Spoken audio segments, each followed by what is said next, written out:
ವಕೀಲರ ಹೋರಾಟ ನಡೀತಾ ಇದೆ ರಾಮನಗರದಲ್ಲಿ. ಈಗ ಸರ್ಕಾರ ಮುಜುಗರದಿಂದ ತಪ್ಪಿಸಿಕೊಳ್ಬೇಕಲ್ವಾ, ನಾಳೆ ಬೇರೆ ವಿಧಾನಸೌಧಕ್ಕೆ ಮುತ್ತಿಗೆ ಹಾಕ್ತೀವಿ ಅಂತ ವಕೀಲರು ಹೇಳಿಬಿಟ್ಟಿದ್ದಾರೆ. ಹಾಗಾಗಿ ಕೊನೆಗೂ ಮಣಿದಿದೆ ಸರ್ಕಾರ. ಐಜೂರು ಠಾಣೆ ಪಿಎಸ್ಐ ಸೈಯದ್ ತನ್ವೀರ್ ಸಸ್ಪೆಂಡ್. ನಾಳೆ ವಿಧಾನಸೌಧ ಚಲೋಗೆ ವಕೀಲರು ನಿರ್ಧರಿಸಿದ್ದರು. ಮುಜುಗರದಿಂದ ತಪ್ಪಿಸಿಕೊಳ್ಳುವ ಸಲುವಾಗಿ ಪಿಎಸ್ಐನನ್ನ ಸಸ್ಪೆಂಡ್ ಮಾಡಿ ಆದೇಶವನ್ನು ಹೊರಡಿಸಲಾಗಿದೆ.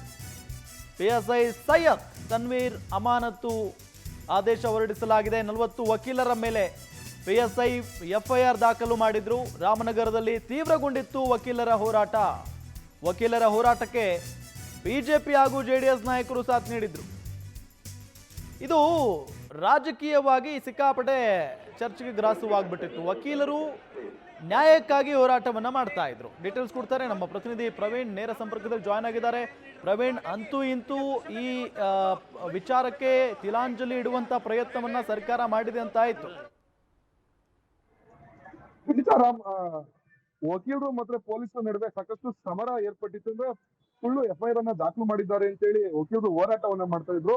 ಆ ವಕೀಲರ ಹೋರಾಟಕ್ಕೆ ಇದೀಗ ಮಣಿದು ಸರ್ಕಾರ ಐಜೂರು ಠಾಣೆ ಪಿಎಸ್ಐ ತನ್ವೀರ್ ಹುಸೇನ್ ಅವ್ರನ್ನ ಸಸ್ಪೆಂಡ್ ಮಾಡಿದ್ದಾರೆ ಅಂತ ಗೊತ್ತಾಗ್ತಾ ಇರುವಂತಂದ್ರೆ ಇದ್ರ ಬಗ್ಗೆ ಅಧಿಕೃತವಾಗಿ ಸದನದಲ್ಲೇ ಗೃಹ ಸಚಿವರು ಉತ್ತರ ಕೊಡ್ತಾರೆ ಅಂತ ಕೂಡ ಹೇಳಲಾಗ್ತಾ ಇರುವಂತಂದ್ರೆ ವಕೀಲರ ಮೇಲೆ ಸುಳ್ಳು ಎಫ್ಐಆರ್ ಅನ್ನ ದಾಖಲು ಮಾಡಿದ್ರು. ಹಾಗಾಗಿ ಅವ್ರ ಮೇಲೆ ಕ್ರಮ ಕೈಗೊಳ್ಬೇಕು ಅಂತ ಹೇಳಿ ಕಳೆದ 10 ದಿನಗಳಿಂದ ಹೋರಾಟ ಮಾಡಿದ್ರು. ಕಳೆದ 3 ದಿನಗಳಿಂದ ಅಹೋರಾತ್ರಿ ಧರಣಿ ಕೂಡ ಮಾಡಿದ್ರು. ನಾಳೆ ವಿಧಾನಸೌಧ ಚಲೋ ಕೂಡ ಹಮ್ಮಿಕೊಂಡಿದ್ರು. ಹಾಗಾಗಿ ಸರ್ಕಾರಕ್ಕೆ ಒಂದ್ ರೀತಿ ಮುಜುಗರ ಆಗುತ್ತೆ. ವಿಧಾನಸೌಧ ಚಲೋ ಸೇರಿದಂತೆ ಬೇರೆ ಬೇರೆ ರೀತಿಯಲ್ಲಿ ಹೋರಾಟ ತೀವ್ರ ಸ್ವರೂಪಗೊಂಡ್ರೆ ಅಂದ್ರೆ ಸರ್ಕಾರಕ್ಕೆ ಮುಜುಗರ ಆಗುತ್ತೆ. ಹಾಗಾಗಿ ಇದನ್ನ ತಪ್ಪಿಸ್ಕೊಳ್ಳಿಕ್ಕಾಗಿ ಪಿಎಸ್ಐ ಅವ್ರನ್ನ ಸದ್ಯ ಈಗ ಸಸ್ಪೆಂಡ್ ಅನ್ನ ಮಾಡಿರುವಂತಂದ್ರೆ ಸದ್ಯ ಒಂದು ಮತಕ್ಕೆ ವಕೀಲರಿಗೆ ಇದರಿಂದ ಜಯ ಆಗಿರುವಂತಂದ್ರೆ ಯಾವುದೇ ಕಾರಣಕ್ಕೂ ಪಟ್ಟು ಬಿಡದಂತ ವಕೀಲರು ಸಸ್ಪೆಂಡ್ ಆಗುವವರೆಗೂ ಕೂಡ ನಾವು ಹೋರಾಟವನ್ನ ಮಾಡ್ತೀವಿ ಅಂತ ಹೇಳಿದ್ರು. ಹಾಗಾಗಿ ಆ ಹೋರಾಟಕ್ಕೆ ಸದ್ಯ ವಕೀಲರಿಗೆ ಈಗ ಜಯ ಸಿಕ್ಕಿರುವಂತದ್ದು. ಹಾಗಾಗಿ ಪಿಎಸ್ಐ ಅವ್ರನ್ನ ಅಮಾನತು ಮಾಡಿ ಈಗ ಆದೇಶವನ್ನ ಏನು 10 ಗಂಟೆ ನಂತರದಲ್ಲಿ ಸದನದಲ್ಲಿ ಈ ಬಗ್ಗೆ ಚರ್ಚೆ ಆದಂತ ಸಂದರ್ಭದಲ್ಲಿ ಖುದ್ದು ಗೃಹ ಸಚಿವರೇ ಅಧಿಕೃತವಾಗಿ ಈ ಆದೇಶವನ್ನ ಹೊರಡಿಸುವಂತದ್ದು, ಅಲ್ಲಿ ಅಧಿಕೃತವಾಗಿ ಸಸ್ಪೆಂಡ್ ಆಗಿದ್ದಾರೆ ಅಂತ ಹೇಳಿ ಹೇಳುವಂತದ್ದು. ಓಕೆ ಪ್ರವೀಣ್, ಥ್ಯಾಂಕ್ ಯು ತಮ್ಮೆಲ್ಲ ಮಾಹಿತಿಗಾಗಿ.